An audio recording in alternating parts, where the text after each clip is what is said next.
ഭൂമിയുടെ ഉള്ളിൽ നിന്നിട്ട് എന്റെ പ്രിയപ്പെട്ട സഹോദരങ്ങളെ ഈ പ്രപഞ്ചം നിലനിൽക്കുന്നതിന് വരും നമുക്ക് വേണ്ടിയാ. ആർക്ക് വേണ്ടിയാ? ഇൻഷാ അല്ലാഹ് ഇതൊക്കെ തന്നെയാണ് നമ്മുടെ വിഷയം. അള്ളാഹു മനസ്സിലാക്കാനുള്ള ബോധം നൽകട്ടെ. അള്ളാഹു അങ്ങനെ ആകാനുള്ള ബോധം നൽകി അനുഗ്രഹിക്കുമാറാകട്ടെ. റബ്ബ് സുബ്ഹാനഹു വ തആല ജീവിതത്തിൽ ഖൈറും ബറക്കത്തും നൽകി അനുഗ്രഹിക്കുമാറാകട്ടെ എന്ന ദുആയോടുകൂടി ഞാൻ വീണ്ടും എന്റെ വിഷയത്തിലേക്ക് കടക്കുകയാണ്. കാരണം എന്താ? പ്രപഞ്ചത്തിന്റെ നിയമം നിയന്ത്രിതമല്ല. ഏത് സമയത്തും ഈ പ്രപഞ്ചം തകരാം. അതുകൊണ്ടല്ലേ അള്ളാഹുവിന്റെ ഖുർആൻ ഏറ്റവും പ്രധാനപ്പെട്ട വാണിംഗായിട്ട് പറയുകയാ. ഖുർആൻ തന്നെ പറയുന്നതല്ല, ഈ ഖുർആൻ ഒരു മുന്നറിയിപ്പാണ്. ആർക്കെന്നറിയോ? കല്ലാ ഇന്നഹു തദ്കിറ ഫമൻ സദകറ. കല്ലാ, ഖുർആൻ പറയാണ് കല്ലാ, ഏ മനുഷ്യ കല്ലാ, നീ വിചാരിച്ചതുപോലെയല്ല കാര്യങ്ങളുടെ കിടപ്പ്, നീ ചിന്തിച്ചതുപോലെയല്ല. ഇന്നഹു തദ്കിറ, ഇതൊരു മുന്നറിയിപ്പാണ്. ആർക്കാണ് മുന്നറിയിപ്പെന്നറിയോ? ഇന്ന ഫീ ദാലിക ലദിക്റ ലിഉലിൽ അൽബാബ്.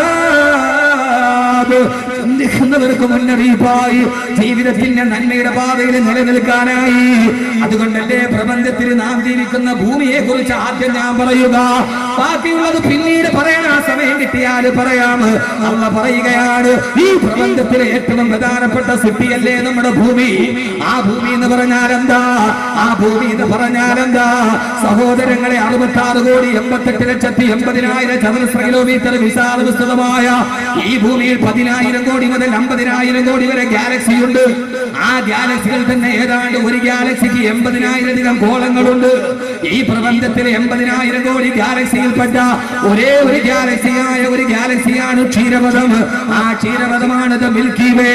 ആ ക്ഷീരപഥം എന്ന് പറയുന്ന ഗാലക്സിയിലെ കോടാനുകോടി നക്ഷത്രത്തിൽപ്പെട്ട ഒരേ ഒരു നക്ഷത്രമാണ് സൂര്യൻ.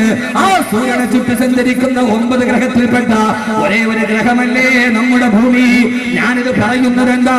ഖുർആൻ പ്രപഞ്ചം പറയുമ്പോ ആ പ്രപഞ്ചത്തിൽ നമ്മൾ താമസിക്കുന്ന, നമ്മൾ മരിച്ചൊടുങ്ങുന്ന, നാളെ നമ്മൾ കൊണ്ടുപോയി കുടിയെടുത്തിട്ട് മറഞ്ഞാടുന്ന ഭൂമിയില്ലേ, ആ ഭൂമി മാത്രം പ്രപഞ്ചത്തിന്റെ വിഷയമായിട്ട് പറയുകയാ. ഇത് പല ഘട്ടങ്ങളായി നമുക്ക് പറഞ്ഞു തീർക്കാൻ സമയം കിട്ടുന്നത് പോലെ ഒരു വിഷയം പറഞ്ഞാലല്ലേ 2 മണിക്കൂറിലെ ഗുണപാഠമുണ്ടാവൂ. ഈ ഭൂമി എന്ന് പറഞ്ഞാൽ എന്താ?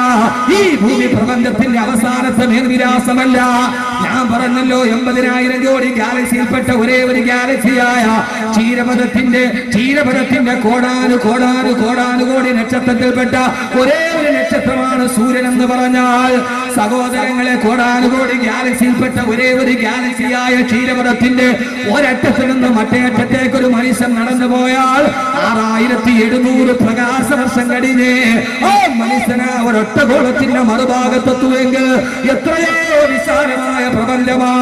ഒരു സെക്കൻഡ് കൊണ്ട് 2,99,792.5 കിലോമീറ്റർ ഒരു സെക്കൻഡ് കൊണ്ട് സഞ്ചരിക്കുന്ന പ്രകാശം 7,600 വർഷം ഇതേ വേഗതയിൽ സഞ്ചരിച്ച എവിടെ എത്തുമോ അത്രത്തോളം വിശാലമാണ് ക്ഷീരപഥത്തിന്റെ ഒരേ ഒരു വലിപ്പം എന്ന് പറഞ്ഞാൽ. ആ ക്ഷീരപഥത്തിലെ ഗോളങ്ങൾ മുഴുവനും ഒരാൾ എണ്ണാൻ തീരുമാനിച്ച ഒരു സെക്കൻഡ് കൊണ്ട് 1 എന്ന് പറയുന്ന വേഗതയിൽ എണ്ണിയ പൊന്നുമോനെ 2,500 വർഷം കഴിഞ്ഞാല് ഒരു സെക്കൻഡിന് 1 എന്ന എണ്ണത്തിൽ എണ്ണാൻ തീരുമാനിച്ച 2,500 വർഷം കഴിഞ്ഞാല് അതെണ്ണി തീരുകയുള്ളൂ എങ്കിൽ ആ ക്ഷീരപഥത്തിലെ കോടാനുകോടി നക്ഷത്രത്തിൽപ്പെട്ട ഒരേ ഒരു നക്ഷത്രമായ സൂര്യനെ ചുറ്റി സഞ്ചരിക്കുന്ന 9 ഗ്രഹത്തിൽപ്പെട്ട ഒരേ ഒരു ഗ്രഹമായ ഭൂമിയില്ലേ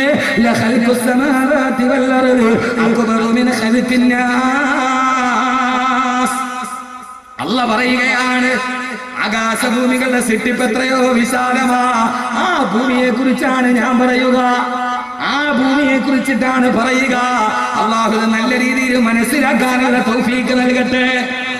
പ്രപഞ്ചത്തിലെ ബാക്കിയെല്ലാം വിട്ടു. അതിലിപ്പോ ആകാശമൊക്കെ നമുക്ക് ഇൻഷാ അല്ലാഹ് അടുത്ത വല്ലപ്പോഴേ വരുമ്പോ പറയാം. ഇപ്പൊ ഒന്ന് പറയാം, ഭൂമി. പ്രപഞ്ചത്തിലെ ഭൂമിയുടെ മേൽവിലാസം മനസ്സിലായ ഇവിടെ BSc കഴിഞ്ഞാൽ B.Ed കഴിഞ്ഞാൽ പിന്നെ ഖുർആൻ പടഞ്ചനായി, മൗലൂദ് വളർത്തിയിടേണ്ടതായി, പിന്നെ അവൻ വലിയ ആളായി. പൊന്നുമോനെ നീ ആരാ? നീ ആരടാ മോനെ? നീലാംശം എന്തേ ചന്ദ്രനിൽ കാലുകുത്തി? ചന്ദ്രന് ഇറങ്ങി നിന്നവരെ നിങ്ങൾ എവിടെയും കെട്ടുന്നുണ്ട്. ചന്ദ്രനെ മനുഷ്യൻ കാലുകുത്തി. അതെന്താ കാലുകുത്തി എന്ന് പറയുക? ചന്ദ്രനെ കാല് കുത്താൻ പറ്റൂല. അതുകൊണ്ട് തന്നെ ചന്ദ്രൻ അന്തരീക്ഷത്തിൽ സാന്ദ്രത കുറവാണ്. അതുകൊണ്ട് എത്ര വെയിറ്റുള്ള സാധനം പഞ്ഞു പോലെ അവിടെ പറന്നു നടക്കും. അതുകൊണ്ട് ചന്ദ്രനില് ഇപ്പോ നാസയിൽ അത് പറയാൻ കേട്ടോ, പേടിക്കണ്ട, ശാസ്ത്രമൊന്നുമല്ല. എന്റെ പൊന്നു സഹോദരങ്ങളെ, നാസയിൽ പുതിയ ഗവേഷണം നടക്കുക. ചന്ദ്രനിലേക്ക് തീർത്ഥയാത്ര പോകുന്നുണ്ട് ആളുകൾ. 2 വർഷമായിട്ട് പരിശീലനത്തിലാണ്. ചന്ദ്രനിൽ കാല് കുത്തണമെങ്കിൽ 2 വർഷം പരിശീലനം നടത്തും. 2 വർഷമായി അമേരിക്കയിലെ വീട്ടമ്മ സൂപ്പർ മാർക്കറ്റിൽ പോയി പർച്ചേസ് ചെയ്തപ്പോൾ നെസ്ലയുടെ കവർ കിട്ടി. കാഡ്ബറീസ് നെസ്ലയുടെ കവർ കിട്ടി. അതിന്റെ സ്ക്രാച്ച് ആൻഡ് വിൻ മത്സരമുണ്ട്. സ്ക്രാച്ച് ചെയ്തപ്പോൾ കിട്ടിയ 1ാമത്തെ പ്രൈസ് ചന്ദ്രനിലേക്ക് വിനോദയാത്ര പോകാൻ അവസരം കിട്ടി. ആ പെണ്ണ് 2 വർഷമായിട്ട് യന്ത്രം കെട്ടിട്ട് ചന്ദ്രനിൽ കുത്താനുള്ള പരിശീലനത്തില്. ഒരൊറ്റ രാത്രി കൊണ്ട് ചന്ദ്രനിൽ പോയി കാല് കുത്തിയിട്ട് ഒരൊറ്റ മനുഷ്യരേ ഉള്ളൂ, നബിയുനാ റസൂലുള്ളാഹി. ഒരു പരിശീലനം വേണ്ട. അതാണ് പ്രവാചകൻ സല്ലല്ലാഹു അലൈഹി വസല്ലമയുടെ മുഅ്ജിസത്ത്. ഭൂമി എന്ന് പറയുന്ന ഗോളത്തിൽ ഞാൻ പറഞ്ഞ മനസ്സിലാവുന്നുണ്ടോ? ചന്ദ്രന് കാല് കുത്തിയ മനുഷ്യനുണ്ടല്ലോ, ആ മനുഷ്യൻ പോലും അമ്പരപ്പോടെ നോക്കിയിട്ട് പറഞ്ഞെന്താ? ആരാ നീരാംസോങ്ങാരാ? ആദ്യമായിട്ട് അപ്പോളോ വാഹനത്തിന്റെ 8ാമത്തെ പടിയിൽ നിന്ന് 9ാമത് കാലെടുത്ത് വെച്ചത് ചന്ദ്രനിലേക്കാ. ചന്ദ്രന്റെ കാല് കുത്തുമ്പോ നീരാംസോങ് ആദ്യം കുത്തിയ കാല് ഇടത്തെ കാലാണ് കുത്തിയത്. ദൈവത്തോടുള്ള വിരോധം കാരണത്താൽ ദൈവവിശ്വാസിയല്ലേ വലത്തെ കാല് കുത്തും. ദൈവത്തോടുള്ള വിരോധം കാരണത്താൽ ഇടത്തെ കാല് കുത്തിയിട്ട് നീരാംസോങ് ചന്ദ്രൻ ഇറങ്ങുമ്പോ ആ നീരാംസോങ് 48 മിനിറ്റിലാണ് ചന്ദ്രന് നിന്നത്. അവസാനം തിരിച്ചു വന്നപ്പോ 10 ലേഖകരോട് നീരാംസോങ് പറഞ്ഞിരണ്ട. ദൈവത്തോടുള്ള അന്ധമായ വിരോധം കാരണത്താൽ ഇടത്തെ കാല് കുത്തി ചന്ദ്രൻ ഇറങ്ങിയവൻ പറഞ്ഞതെന്താ? 48 മിനിറ്റ് ഞാൻ ചന്ദ്രനെ നോക്കി നിന്നു. നീരാംസോങ്ങിന്റെ വാക്കുകളെ കടമെടുത്ത് പറഞ്ഞാൽ കളിപ്പാട്ട കടയിൽ കയറിയ കൊച്ചുകുട്ടിയെ പോലെ എന്തെന്നറിയാതെ അവിടുത്തെ സിട്ടി വൈഭവം കണ്ട് ഞാൻ നോക്കി നിന്നെന്ന് സാക്ഷാൽ നീരാംസോങ് പോലും പറഞ്ഞു പോയാ ഈ പ്രപഞ്ചത്തിന്റെ പ്രതിഭാസമില്ലേ സഹോദരങ്ങളെ? പടച്ചറപ്പിനെ തിരിച്ചറിയണോ? ഈ ഭൂമിയിൽ മാന്യനായി ജീവിക്കണോ? പടച്ചറപ്പ് ഭൂമിയെ കുറിച്ച് പറഞ്ഞത് മാത്രം കേട്ടാ മതി. എന്താ ഭൂമി എന്നറിയോ?